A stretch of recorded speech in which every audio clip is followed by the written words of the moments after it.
mechanics to entirely new ways of playing, some experiences really stand out for how original or novel they feel. And what an amazing segue that was into our next section. Okay, with that in mind, let's talk about what novel games are and why we love them so much here at Roblox. Yeah. Novel games can mean a lot of different things, but to Roblox, it's all about expanding what's possible on the platform. When creators play with new ideas, experimental mechanics, and unexpected styles, they aren't just unlocking their potential and creating amazing games, they're actively defining what the future of the platform will look like. That's right. Novel games truly mean pushing the boundaries of gameplay, creativity, visuals, and technology to make experiences that feel innovative, exciting, fresh, and of course, fun. Games that surprise players, spark curiosity, and show them something they've never seen before. So does that mean if I make a Brain Rot 3.0 game, that'd be novel? No, it would not, Mango. There's already lots of brain rot games with very similar mechanics. Why don't you try something new? Okay. How about a super realistic RPG, except everyone is a wizard dog that can like cast spells and do magic? Yeah, I think you're maybe more on the right track here. That sounds exciting and fresh. Something we haven't seen before and maybe a little novel. So go out there and make that Roblox game you've been dreaming about seeing on the platform. Use the Inspired Challenge to push the limits, broaden your horizons, bring big ideas to life, utilize tools in Studio you might have not have known before. All the exciting things you can to build those dreams. And the ambition doesn't stop there. Just with Inspire Challenge, Roblox is backing novel creation with supportive programs to help ambitious developers turn their dream game ideas into reality. That's right. Let's dive into those programs now and learn some more. Coming up first, we have the Jumpstart program, designed to help creators of all experience levels in building their very first novel game on Roblox. So whether you've never explored Roblox before or a longtime veteran, we want to help you turn those ambitious projects into a reality. And so let's take a look at what some of the Jumpstart teams have been working on. For the first game we have, let's check out Relic Bound by Block Lab.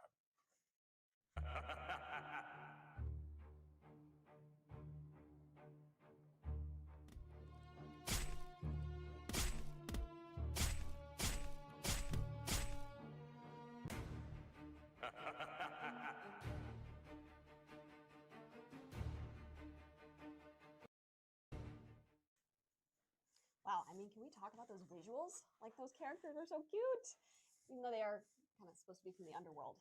But I love how detailed their environments are. Exactly, that's right. You know, the look and feel of this game is fun. It's unique from that isometric viewpoint to the combat effects of the gameplay. I love how it just kind of ties it all together. All right, Mango, should we check out one more? Let's do it. The next Jumpstart game is Who's the Goat by Red Wolf Studio.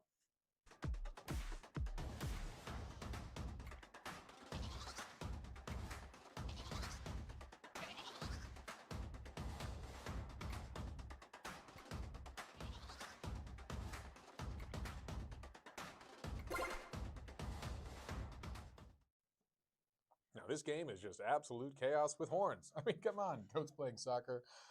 It's just incredible. I totally agree. I love their little like goat jerseys and how they like headbutt the ball. So it is cute. so cute. Oh my goodness. Jumpstart has some awesome games. All right. Well, Jay Party, when can people apply to Jumpstart? Fantastic question, Mango. You see, the Jumpstart program is currently accepting application on a rolling basis. That means year-round. Whenever you're ready, come apply right now with your ideas. Assemble your team. Maybe it's just you. Doesn't matter. Apply today. Come check it out. Join us. Hang with the coolest developer crew on the planet. Seriously, anyone in the world can come join. It's going to be a great community. We're already building some awesome stuff. All right, moving on. The next supported program we have is the Incubator Program. This program gives aspiring creators a 6-month track to bring standout novel games to life. Let's take a sneak peek at what the Incubator teams are working on. Let's shift to Octane from Ignition Switch.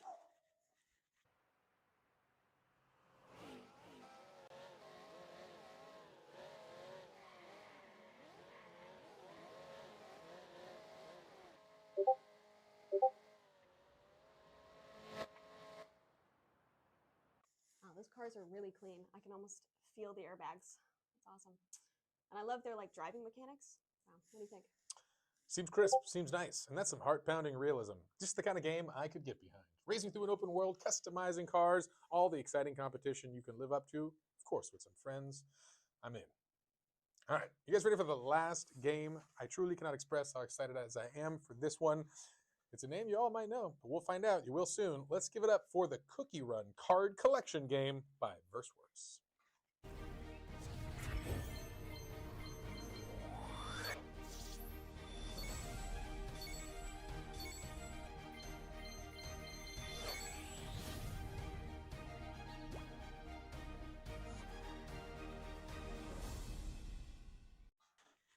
Wait, hold on. You're telling me there's a cookie run card game on Roblox where I can go just like hop in and enjoy a candy themed world?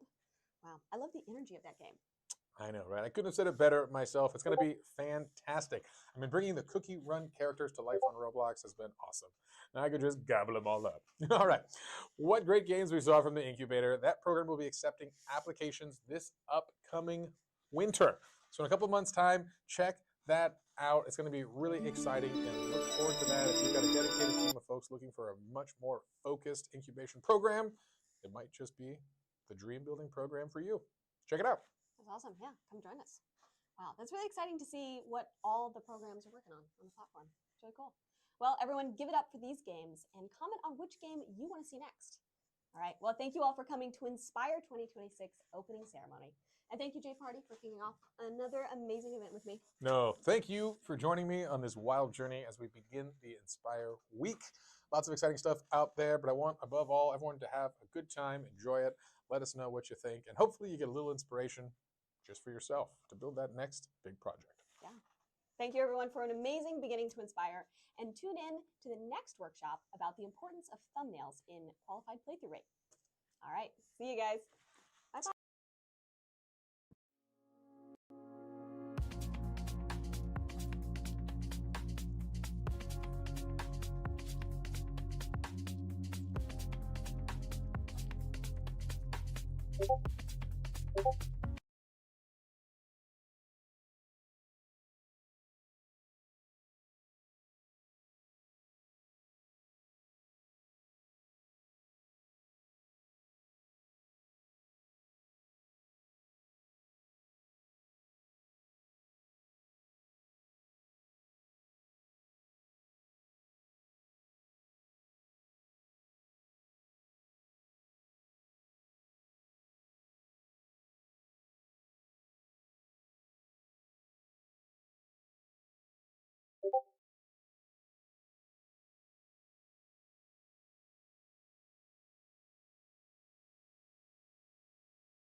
It's true, it's qualified playthrough rate, but here's the part, here's the catch. Next slide, please. So I will explain to you guys what exactly it is. QPTR is actually boils down to Q plus PTR. So the new algorithm changes is actually just changing the Q part into first play bounce rate. Now, what exactly is first play bounce rate? Next slide. First play bounce rate is, next slide, please. The Q part of first play bounce rate is when monkey click on the game. Next slide. And then monkey leaves the game immediately. Wait, they leave immediately? Yeah. Interesting. So why is it? Next slide. But you have to understand why they leave it immediately. Yeah, So right. let's look into it. Why? Next slide, please. All right. So we always know that monkey loves banana, right? Next slide. So when monkey loves banana, monkey sees the banana. So obviously they have to, next slide, join the game and play. And then they figured out, oh, where's my banana at? And then that's why monkey, next slide, banana leaves. So they don't see the banana in the game? Yeah. They join the game. They figure it out, oh, where's my banana? That's why they leave. And that's basically is first pay bounce rate. Next slide. Exactly. Right. Here you go. Next slide. Well, we always know that monkey wants to eat. Right. Right? That's basically, next slide, audience motive. That's basically audience motive. Next slide. So we know that all like monkeys, right? They love bananas. They love strawberries. They might love strawberries. I don't know. They also love nuts. But they actually love banana the most. We always know that, right? Next slide. So we know that monkeys love bananas, right? Next slide. And that's basically what you call audience preference. Interesting. Okay. So imagine your game is an egg. And eggs, you can cook them in so many, ways, right? Yeah. You have omelet, you have sunny side up, and you have boiled eggs. Nikki, what are you gonna choose? Like, what is your audience right here? What are you guys gonna choose? We want you guys to spam the eggs that you guys like in the chat. Exactly. But I'm just gonna go ahead and say that I personally like omelets the best. Right. Yeah. I also like omelet. Yeah. So basically, what happens right now is our taste. We love omelet the most. That's why it's becoming the winning thumbnail. Next slide. That is exactly what you call thumbnail personalizations, and that's what the metric of Roblox are using. Next slide. So, monkey loves banana, right? Next slide. So we know that nuts, let's say, is 0.5% PTR. Right. Like that's the stats. And monkey loves bananas, which is 0.8%. Now that's basically that's not that big of a difference though. Right. A lot of people might think that it's not a big difference. It's actually 30% difference. Slide. That's basically low CCU. Well, when it comes to low CCU game, right? 30% might not be too much. Well, we'll put this into perspective. Slide. So imagine monkeys with 0.5% with 0.5% PTR, you only have 3 monkeys. Only 3. Okay. Only 3 monkeys. Right. But then, if you improve the QPTR to 0.3 to 0.8, that's 1 monkey extra. Interesting. So now, that's an additional one. Yeah, but this is low CCU, right? But when it comes to high CCU, what's gonna happen?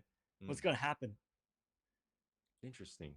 What is gonna happen? Let's see. So 0.5%, you get 500 monkeys, right? But once you increase that percent to 30%, what's gonna happen is you're gonna get 0.8%, and that's basically 700 monkeys more. Wait, so that's an increase of 200 monkeys? Exactly, just 200 from a 30% increase? Yeah, exactly. That's why high CU games actually benefit so much better with having like increased PTR, and it matters so much when it comes to high CU games. Interesting. Exactly. Wow. Next slide. So we now know that the banana, algorithm loves banana, so algorithm pushes banana out. So monkey sees the banana more. Next slide. Which is basically more CCU meaning the monkey's rich. Monkey is rich meaning monkey is like famous. Boom. Interesting. Like boom. Like monkey is famous. Monkey is successful now. Go on. But wait a minute. It's not actually that easy. Really? Nikki, it's not actually that easy. Okay. Let's see. All right, let's see why. Because if monkey eats too much bananas, what's gonna happen is monkey's gonna puke. Wait, but why though? And when monkeys puke, the banana itself will go down. But why is it? Yeah, why is that? Why is that? And I'll explain to you why that is the case. All right. So you ever have that favorite music that you always like to listen to, Yeah, I do that all the time, to be honest. right? I just And you keep play one listening song. every single day, every single day, every Yeah. single day, and you be like, I hate it. Yeah. Play it until I just cannot stand You it just anymore. cannot Yeah. stand anymore. Or there's another example. Mhm. Have you ever tried that new perfume and then you smell it and then you don't smell anything at all? Like after that, right? Yeah. You That's a had bit weird. that too, right? Okay. Um, next, another example could be another example could be, let's say you're with your partner and you say, I love you, I love you, I love you so much, so many times, to the point where the meaning itself loses everything. Like it's not as impactful as the It's first not time, as right? impactful as the first time. Interesting. Okay. Why is it always be like that? Mm. And now I'm gonna introduce you to the new terms that I want you guys to know. It is called, and before anything else, there's another example. This one is also good, which is the chain. Like when you wear the chain for the first time, you wear it and you feel the coldness of it. Yeah, it feels like something's on my neck, on my shoulder all the time. Yeah. But then a few minutes later, you forgot about it. Yeah. Now, going back to what I was about to say, this is what you call habituations. And this is what Nikki will be explaining to you guys about. All right. Hands up Thank to you Nikki. very much, Star. So Star gave us a really easy to understand and easy to digest sort of analogy for what PTR is and what personalization is, right? Now, what we've seen so far is habituation. So as you would see in the next slide, this is what we call the mirror effects, right? The more impact, the more exposure we get to something, the less meaning and the less impact it would have overall. Next slide, please. So what this means is that Big Bang, here at Big Bang, personalization and thumbnail exploration is a continuous process, right? Next slide, please. Which then means that what we're continuously trying to do is that we're trying to find new trends over new trends over new trends based on audience preference, audience motivation, whatever the audience wants to see for our game, making it accurate. And these things are going to change over time, which is why we have to continuously experiment and continuously test in order to find out new results. In the next slide, you will see that people also tend to think that, next slide, PTR, the higher value of PTR, the better, right? Next slide, please. Now, what I mean by this is actually people might think that it's 1%, 2%, 3% is way better than 0.3%, 0.4%, 0.5, right? Now, that isn't always the case, as you would see in the next slide. It's actually dependent on CCU and game genre, right? Different games, larger games, smaller games might have different baselines or benchmarks for PTR. Different genres might also have different benchmarks for PTR. You might have, for example, like a smaller game have a 1% PTR benchmark, a larger game might have 0.5%. Now, what you should be seeing in the next slide is that you guys should be comparing the performance increase of the PTR stats or these ratios of increase rather than the actual stats themselves, because this is what quantifies the amount of change or the amount of improvement that your games will get, right? In the next slide, you'll see that in order to do this, we are able to capitalize on 4 best practices that would boost QBTR. And we have it right here, based on our experiments here at Big Bang as well. The first one is to showcase gameplay accuracy. Second one is to resonate with your audience. Third is to test visuals and experiment with a variety of them. The fourth one is to ensure clear communication, right? Now, what do I mean by this? In the next slide, you will see me elaborate further. One, showcase gameplay accuracy. You've already gave us a really good example, right? With the monkeys. If the monkeys see a banana in the thumbnail, they're expecting to see a banana in the game, right? Audiences would expect whatever you put in the thumbnail. If you click on it and you don't see it in the game, they're just going to click out, hence the first bounce rate, which is going to eventually bring down PTR, right? The second one is to resonate with your audience. Actually knowing what the audience wants and then potentially exploring what the audience might like. Like, for example, we know monkeys like bananas, but what if they also like strawberries? What if they also like nuts, right? We have to try resonate with them. Or we could just figure out in total that monkeys just like fruits, right? And we have to try resonate with a variety of fruits, which ties it down to the third point.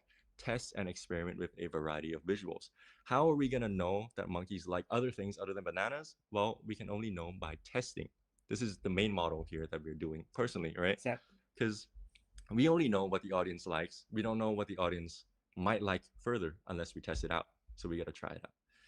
In the next slide, you will see us talking about a case study from Big Bang. This is a game called Mega Hide and Seek that we've done thumbnails for, and we've done some testing, we've done some personalization. You would see that we've managed to increase it from 0.69% all the way to 1.41%. And we've done this through understanding audience motive, preference, and also testing out a variety of visuals that might capture that better. Essentially, what we're doing is we're trying to talk to one person who might be interested in the game and convincing them as to why they want to play this game. What is in this game? What is interesting about the thumbnail? Mm-hmm. So we've managed to go from 0.69% to 0.74% just by changing the style and the composition and what we are depicting. Right? We're also Ava is also able to change from 0.74% all the way up to 1.41% just by depicting a different aspect of the game.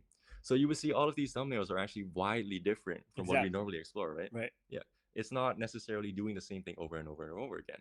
So in the next slide, you'd see more of this.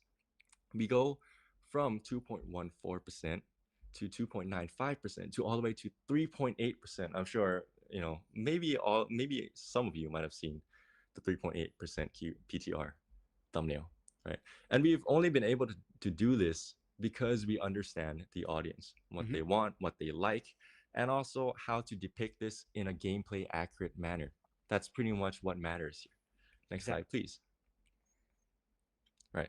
Now, on to the fourth one. I would say this is the most important one. Exactly. Right. Ensuring clear communication. Now, what does this mean, though? Next slide, please. If I am correct, you will read this first. You will read this, then this one, and you will read this last. Unless you are a part of the small population that might read and you will read this last first, then you would probably read, you will read this first, right? Now, what do I mean by this?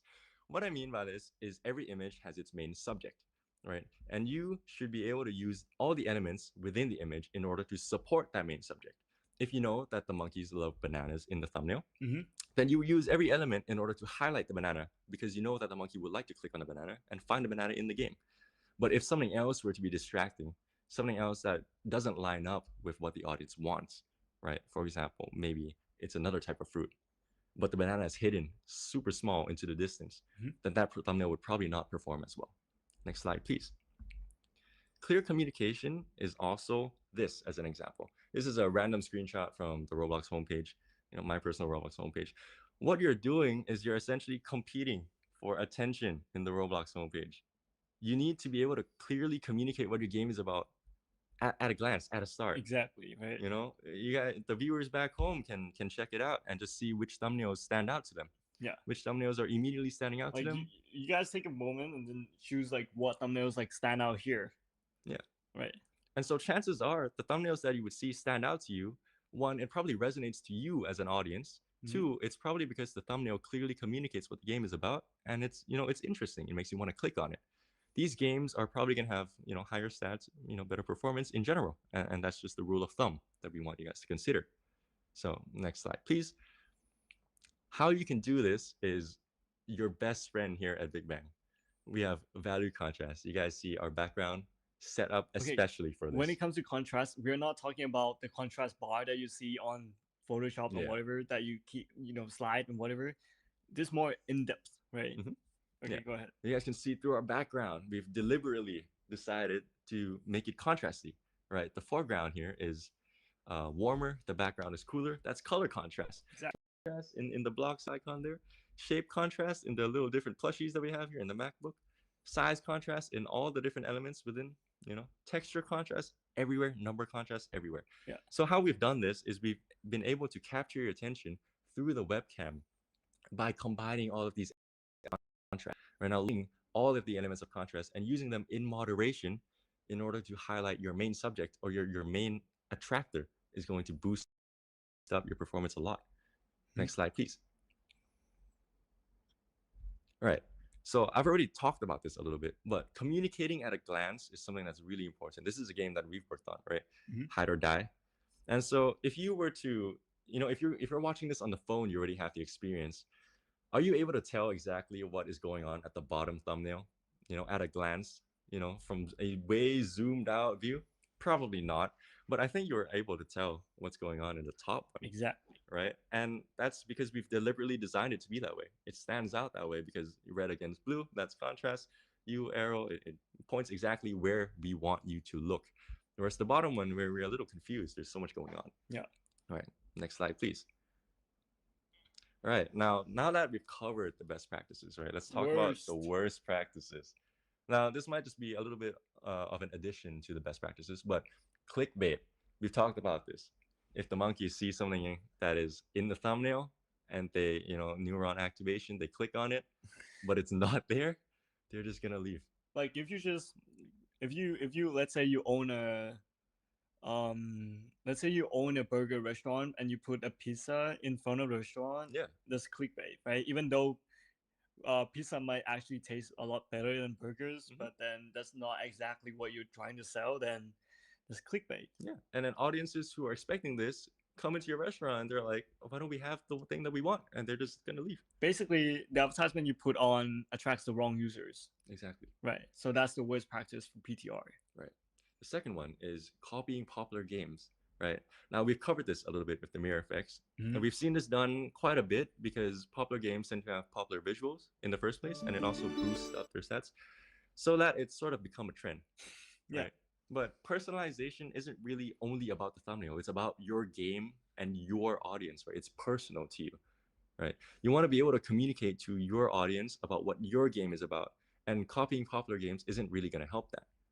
Popular games are popular because they have their own distinct style, and your goal is to sort of identify that within your own personal journey. Exactly. Right. And the third one is random ideas with no end goal. What we've seen here at Big Bang and our workflow is that we need a vision, we need a direction of how to design the thumbnails, right? So what does this mean? Trying out random ideas with no end goal isn't going to bring us anywhere. If we know that monkeys like bananas, and then we try something completely different and not related or not basing it off of, then we're not going to get any value from trying out that thumbnail. Like, have you guys ever asked, like, why do monkeys actually love bananas? Yeah. I'm actually really curious why. No, seriously though. Is that like a stereotype or is that just... Yeah. Yeah.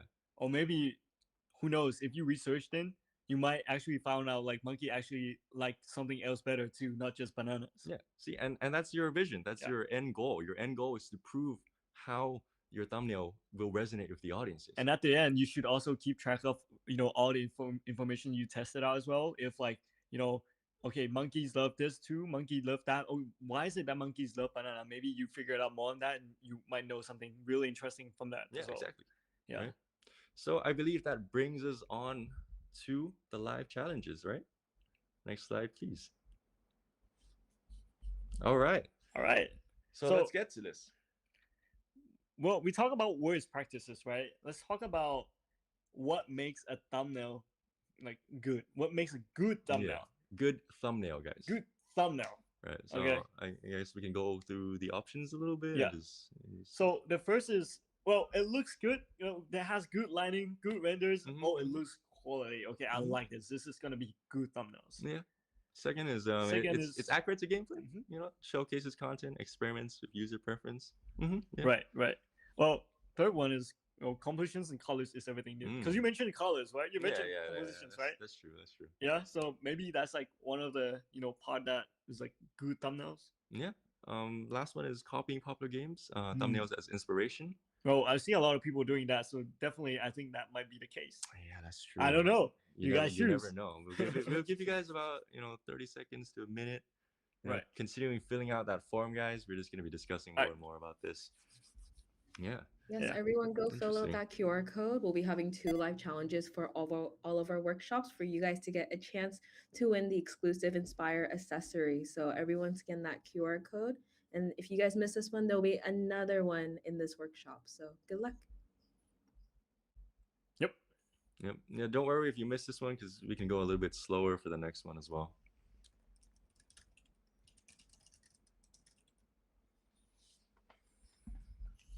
All right, let's just give 30 more seconds. 30 more seconds, okay.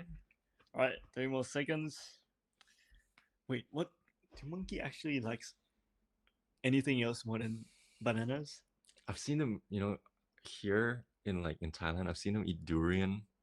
Durians? But I don't Dude, I don't know how they stand the smell of it, bro. Imagine you test it out. Imagine you put a monkey experiment. You put a monkey. Yeah. You put a durian. Yeah. And you put a. Wait, but like I've seen them. Oh, like which one they prefer more? Yeah, like a which one durian you- or banana. Yeah. Yeah, that's interesting. I also think it's also based from the monkey's background. Because the monkey Oh, that's background's like true. born in certain like Yeah, what if it's like a tropical monkey or like a Right. mountainous monkey, right? yeah, it's gonna be different. Wait, See, that's true. you guys see why we have to research? Yeah. You don't know. You need to know the background. You need to know. We need to know the set of data, right? So what is it that makes a good thumbnail? Yeah. Well, I guess hopefully they've taken a lot from our workshop.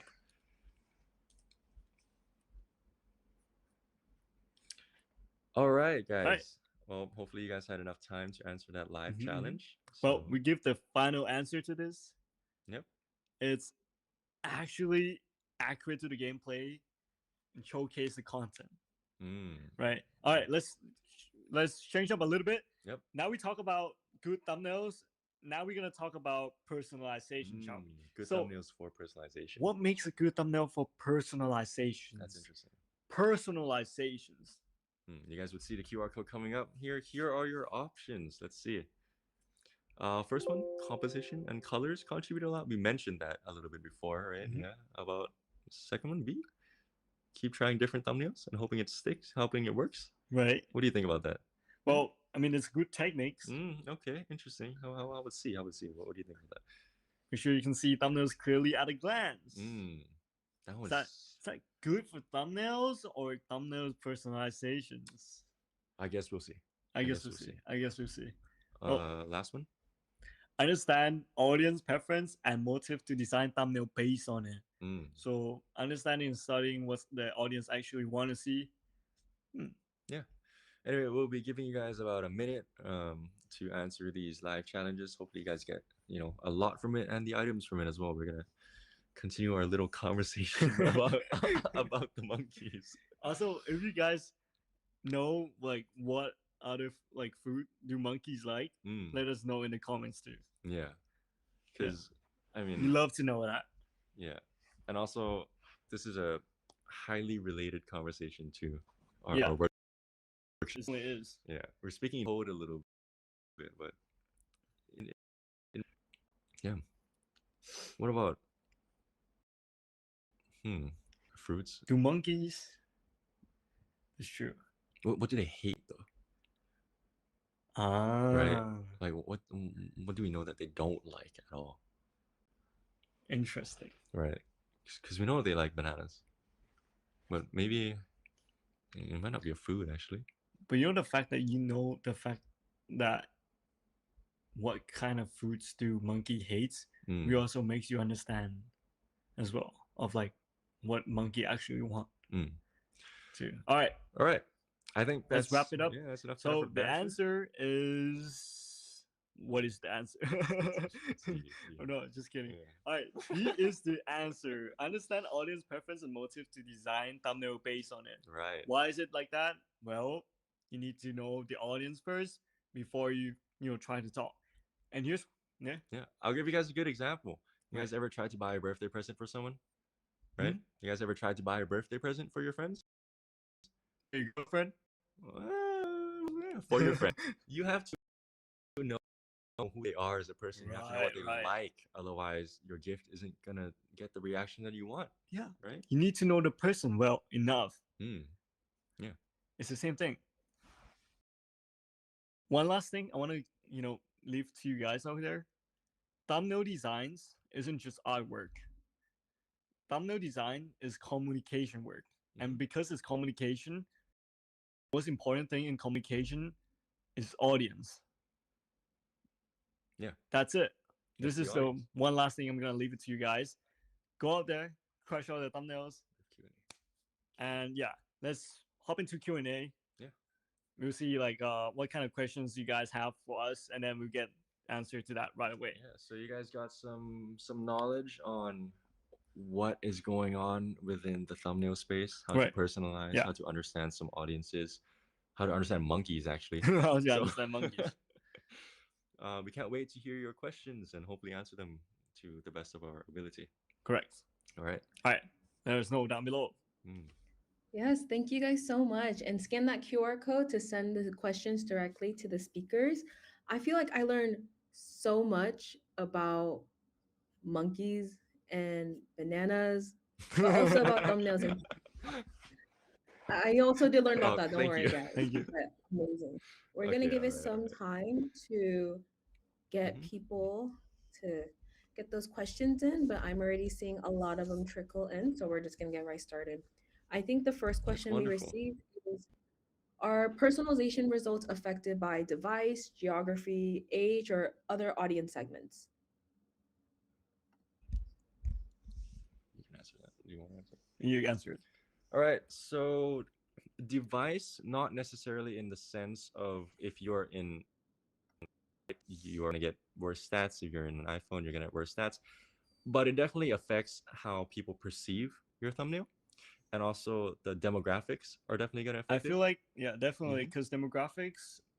Also, you can imagine yourself, right? Like, imagine if the stats were true. Let's say iPad users tends to be more like kids who plays iPad instead, or so on and so forth. Now we can assume that it's also have correlations between both Yeah. as well. Yeah. And then from our personal testing on sort of targets, different people from different countries respond differently to humor. Yeah. Right. Respond differently to trends. If it's a audience mainly based, we would target a lot of potential pop Trends, culture yeah, pop or culture in memes or humor that Yeah. would relate to that audience specifically. right. Right. If it's if it's an age thing, that we might do different sort of observations. For example, like different games might cater towards more serious players or more child players who would like to play with their friends. We would also depict these different aspects within the thumbnail as well. So it definitely affects personalization. That is your Definitely. answer. It's like the one of the big part because you have to understand the audience really well in order to make thumbnail that resonate with them. Yes. Like that's the whole key here. Okay. Hopefully that answers the questions. All right, on to the next Yeah. one. Yeah, I think that answered the question perfectly. Another thing, as people are, testing out thumbnails, what are some of the most common mistakes creators make when they're designing or even testing these different thumbnails? You want to talk about the cool nut? Yeah, the Kuso one. Yeah. Honestly, we do have that cases. Um, so a lot of developers when they first started, with a lot of thumbnails testing, what they got tap into is they got tapped into mindset and the mindset where they think it's cool, right? So they're just trying to make the thumbnail looks cool as possible. When in fact, you know, making a cool looking thumbnail or like making a designs, for example, a lot of people think you have to make a cool, like, good looking designs, right, in order to perform well. But that's actually not the case. When in fact, communication design is purely based on communication first. Like communication has to be the top priority here, guys. Not actually like making cool stuff. You have to make stuff that actually communicates to the right audience, not just making cool looking thumbnails, other stuff. That's like the first thing I've seen like a lot of people make mistakes on. And they judge like thumbnails based on like, oh, this is like good looking thumbnail, this is bad looking thumbnail. It actually there's no such thing as like bad looking thumbnails or like good looking thumbnails. It's just literally boils down to the audience preference, and that's why you have to understand who are you trying to talk to. Once you understand who you are trying to talk to, now you can make the thumbnails that resonate with that person, so it feels like you are actually talking to that person. Yeah, exactly. And also, cool or good looking or bad looking is completely subjective, right? So Right. it depends on the person again, right? Some common mistakes I think would be to not necessarily have a message within the thumbnail, or you don't necessarily have a clear idea of who you want to talk to, Yeah. or at least showcase your gameplay to within the thumbnail, right? And that's all about getting to know your audience, and then also having your personal understanding of the game. What like what's the key drawing point? What makes the game fun? What other people look forward into clicking on the game in the first place? And this also changes from time to time. Yeah, as well. It's course. because preference, our taste changes every day. Oh yeah. Tomorrow I might like something new. Tomorrow I might like change my hairstyle entirely. Yeah. Like we don't know because of the trend. The trend changed the preference. That's why you always have to keep on track of what players are actually liking about your game and what's going on outside as well, Mm. right? Yeah. So that's the first mistake. The second mistake, briefly, I'll talk about is we test the thumbnails and you put out the thumbnails too fast. Like you put out the thumbnail too fast, you have to let the data sit Mhm. for a few days, so you have like data coming in to actually see if it actually performs well or not. Yeah. And a lot of developers freak out when they see the QPTR spike, the ratio spike up so high, and then all of a sudden, a lot of developers, they were like shocked to see that. When in fact, you have to understand that PTR is just a ratio. So imagine you have more impressions. The more impressions, obviously PTR will downgrade over time because the more impressions means the accurate the data gets, Yeah. and you get more audio, like more wider audience too. So you don't know Yeah. as well. So that's why we have to keep continuously study who's the audience that play the game and what do they actually like right now. Yeah, and it's also, it might be a little bit more common sense, but a thumbnail with a lot of impressions is gonna give more accurate results. If I ask Star what ice cream flavor you like, if you like vanilla or not, you might say yes. I would say yes. That's two people who like vanilla ice cream. That's 100%. Yeah, That's not as accurate as if I exactly. ask, let's say, like 1,000 people if they like vanilla ice cream or not. That might, drop down to about like 70%, and that's way more accurate than a lower impression thumbnail. So you have to let it sit, let it gather more data points. Now, once you say this, now you're gonna start realizing, oh, thumbnail isn't just like one piece of artwork. It's about data. Yeah. It's about what's their taste like in the in the thumbnails. It's like you're like chef and you're like cooking stuff, right? You have to know who you're like talking to. Like that's how thumbnails are actually is at this modern age of Roblox thumbnails. Yep. All right, on to next questions. Hope that answered your question. Yeah. Yeah. Yes. Sure. And I personally like mint chocolate chip. So there you go, another statistic. Guys. There we go. There you go. We actually have a question from Casted IRL, so shout out to them. What are some inexpensive ways to make a thumbnail? Inexpensive way to make a thumbnails. This is good questions.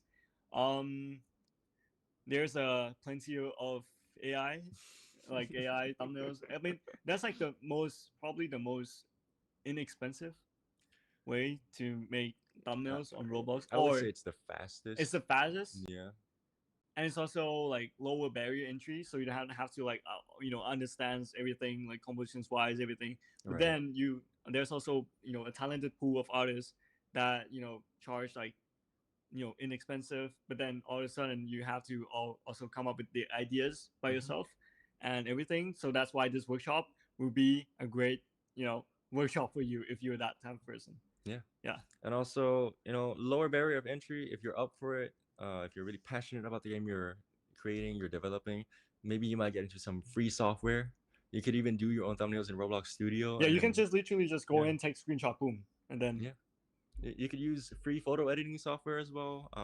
Take a screenshot, because at the end of the day, it all depends on what you're depicting, who you're depicting it to, and how you depict it, right? Yeah. So all the expensive things that come with paid software Right. or all of the other effects might not matter as much if you're able to nail that down. A lot of the thumbnails we've seen perform are actually quite simple, right? Yeah. Hope that answers your question. Exactly. It's not about production of making thumbnails. It's actually about the idea, guys. So I'll let you know like the trade secret. That's a good way of putting it. Yeah. This one is a little bit lengthy, but just hang with me. So Roblox's thumbnail testing allows developers to keep multiple images active to let personalization adapt to user trends. Does relying on the system naturally prevent player habituation, or should we still be uploading brand new images periodically? I have an answer for that. In my opinion, the system itself is good because that's why you need to, they allow us to put 5 thumbnails in. That's why, in my opinion, you put 5 varieties of thumbnails. Like that's like 5 slot that you can have. Like imagine you're playing Uno cards, right? So you should have like a variety of like cards on your hands instead. That's the way how you can personalize what the trend is like right now. But then introducing new thumbnails in there is also a great, break from the old thumbnails of the set that you have. I would say the best practices is to have a set of thumbnails that you already know what works well, and then shuffle it throughout like a period. Imagine the way how you guys, I want you guys to imagine like using thumbnails personalizations is literally almost like, you know, playing a card. You always like have to have like a shuffle of cards, like once a week, or once like it's, you know, starting to die down, then you flop it up again, like flip it up. Yeah. By the way, thumbnails aren't one-time use, right? We've worked with games where they collect all of the thumbnails that we produce. Yeah. And then occasionally they switch it up a little bit. They upload new thumbnails and it continuously performs, and then they switch it up. And you know what's the fun fact? The thumbnail that used to perform bad before, all of a sudden we bring it back again and it like skyrocketed.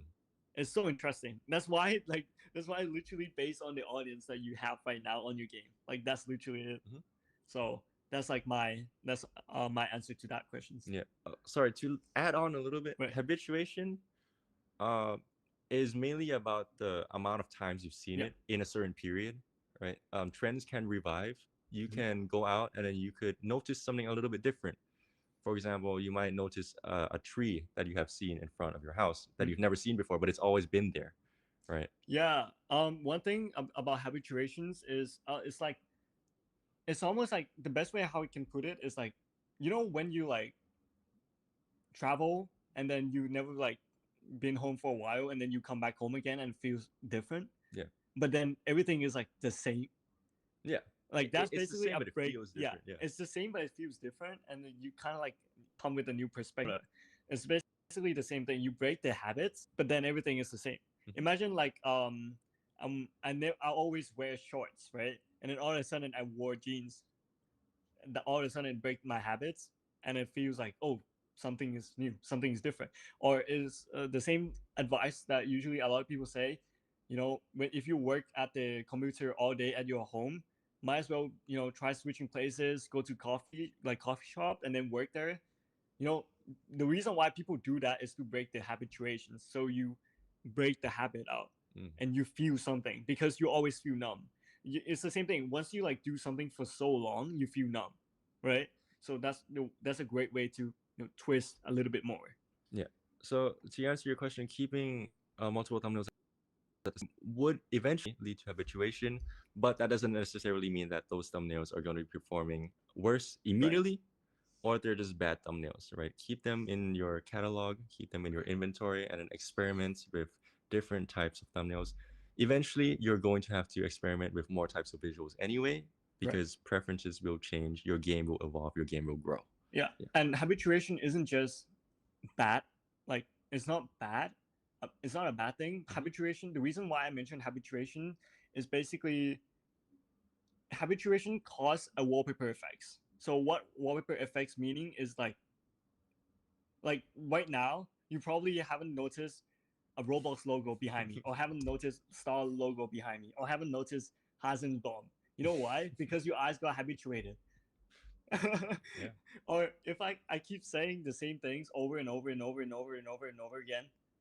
Now, if I keep repeating over so many times, the over will not have the meaning of over anymore. Like, have you guys noticed it? Yeah. Like, yeah. This is really fun because that's really, it's like linked to human psychology.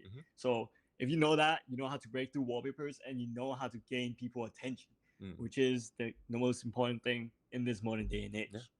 And also, I just cheated a little bit, but the fish that was here is not here anymore. It's right here. I didn't even notice. Wow. Right. Wow, that's awesome. And I think this kind of ties into the question that I just asked, but how can you tell the difference in your analytics between your game just simply losing interest of the players over time versus the players just being habituated to your current thumbnail? I would say thumbnails is not everything. Okay. We also noticed that PTR actually increased after an update. True. With literally nothing at all. Like, the reason why habituation is just part of it. Like, the main part of PTR, a lot of people might think PTR is all about thumbnails, but it's actually also about like onboarding of like the game as well, and also, you know, what's the content that hooks players in right now. The thumbnail is just the lead funnel. It's just the funnel that brings people in. It's the gate. is basically a poster sign that, hey, we have this going on, Mhm. right? So imagine you have like a stage show, right? That's like concert, for example.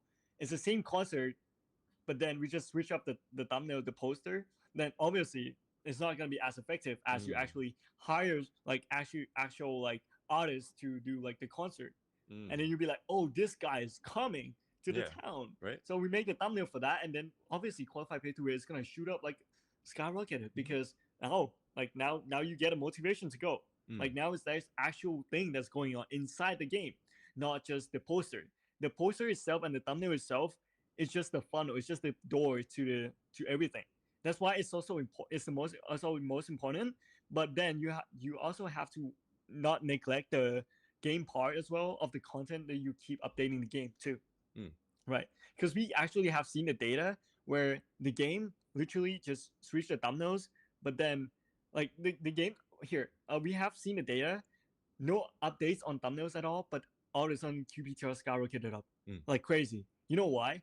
And then I asked the guy why. I was like, oh, because I literally just post on my Discord that, hey, we having update coming soon, and people, when they know that they have update coming soon, they have to join a game and then play the game because they have to grind the stuff before the update. So ended up happening is they play to it shoot up like a skyrocket because they literally just have people join the game and play for longer. So it's not just about thumbnails. Thumbnails is just poster, right? Thumbnail is just poster. What's happening is inside the game. You need stuff inside the game. That's gonna help you boost your PTR as well. And that's why when it comes to us making thumbnails, we are making the first funnel, right? And the rest is also have to handle by your content of the game as well. So both are important. Like you cannot neglect each one and another. It works the same, right? You cannot imagine it's like a bone and a muscle. Like you cannot move muscle without a bone, and you cannot move bone without muscles. If you get what I mean. Yeah. So that's basically it. If I were to add on to that, I would also say you could look at some of the other game stats like CCU, right? These are tied to PTR and tied to thumbnails. But when we show thumbnails or personalization of thumbnails, we're actually showing it to a wide variety of audiences, right? Not just your concurring or returning users. We're also showing it to new users. So the decline in CCU or the increase in CCU is, while it's also related to PTR and the personalization, it could also be a good teller of how your game is performing currently. Yeah. Exactly. So yeah, hope that answered your questions. Yes. And due to time, we have time for only one more question, unfortunately. That's fine. That's fine. You can hit me up on my Discord if you have any further questions. Yeah. I'll put No, we really like answering the questions. Yeah. So. For sure. Yes. All right. But one last question is just, how did you guys learn this stuff? Was it through practice and error? Was it through something else? Just like, how did you guys learn all this? You guys want to know the secrets? You guys want to know the secrets? Yes. Guess what? I've been making thumbnails on Roblox for 10 years. And I never realized about all this stuff until I start making my own games. And then I'm a thumbnail designer and I make my own games and I realize, oh, so this is how. And then this is how it is, right? And then we also have experience in studying communication design. So we always like we went through all the professional practices of design process of how to, you know, research, come up with ideas, think properly, and keep like finding twists, you know, all that kind of stuff in order to help increase PTR. And then once I kind of know that, I test it out using that knowledge, and then it just works. And then throughout all the period of 6 months, we're learning so fast because we've been producing like hundreds of thumbnails every single week. So we literally see all the games data on all the games audience, and then we just learn like from there. We just learn from the experience, and because no one have the data pool that like no one knows like what works on the platform because you only see just your game, right? But because we see so many games, it just makes so much sense to us when we see that. That's why we're able to tell whatever we are telling you guys now. Because in the past, every single time, like thumbnail personalization has been out there for years, but no one have been really utilizing it that much because most of the time, the thumbnail developers come to thumbnail artists and be like, hey, I want this to be produced, but then they just literally just, hey, we're just testing out, shooting the shot in the dark, and then we don't know if it's gonna work or not. We just and the thumbnail artist also like, hey, I don't know, I'm just gonna make my best on it. But Yeah. then, it didn't turn out that way because you know why? Because they don't really understand the whole process of audience and what actually they doing the researches and stuff. It's not just about production. As I said again, thumbnails aren't just about production. Most likely, it's all about ideas on what you actually make. Yeah. Right. I mean, at first when we started out, it was sort of brute force trial and error. Right. And then now we're sort of developing a more refined workflow, right? Yeah. But there's also parts of habituation and also getting the overview of a larger picture. Yeah. This talented man over here worked as a thumbnail designer, worked as a game dev, and is now working as the overview of thumbnail personalization. Right. He only is able to get these pieces of information because he's actually going out there and then experiencing all the different roles that are required for thumbnail personalization. Exactly. Yeah. Right. So that's hopefully answers the last questions. Thank you. Nice. And Thank you I very love the way much, you guys guys. highlighted just the need to, expose yourself to other roles, other things, and not just stick with one specific specialty. So thank you guys so much. And feel free to give a little shout out to you guys if you guys want to share your Discord, share All right. anything. We have the slides. Oh yeah, we have the slide Can on we the get last slide. back? Yeah, it's on the back of the slide. Very, very last slide. Can we get the Okay. slides back up? All right, let's see. But our website is big dash bang.studio. All right. Yeah. Big bang.studio. Big slash bang. No, big dash bang.studio. Yeah. Yeah. And then you can see all the information. You can see all the testimonials and everything. So you can, look into that. And yeah, let me know if you have any questions. I also have Twitter. Oh yeah, he does. He posts a lot of case studies on Twitter. Right. Yeah. We have a lot of we're open arms, to be honest. Yep. Yeah. If you're struggling with your game, you want to get some answers, you can reach out to us. Yeah, there we go. Here we go. We got the slides in. Yep. Here. Ultimate PTR with Big Bang. 3 point. Yeah, exactly. Play through rate. Yep. Yes, everyone go check out their website. They are phenomenal. And thank you guys so much for joining. And if you guys are ready for another workshop, don't worry, we have a full week ahead. We have an upcoming workshop at 2 p.m. PST about your first hour in Roblox Studio. So until then, I will see you guys later. And goodbye, everyone. Goodbye. See ya. Thank you. Bye. Bye-bye.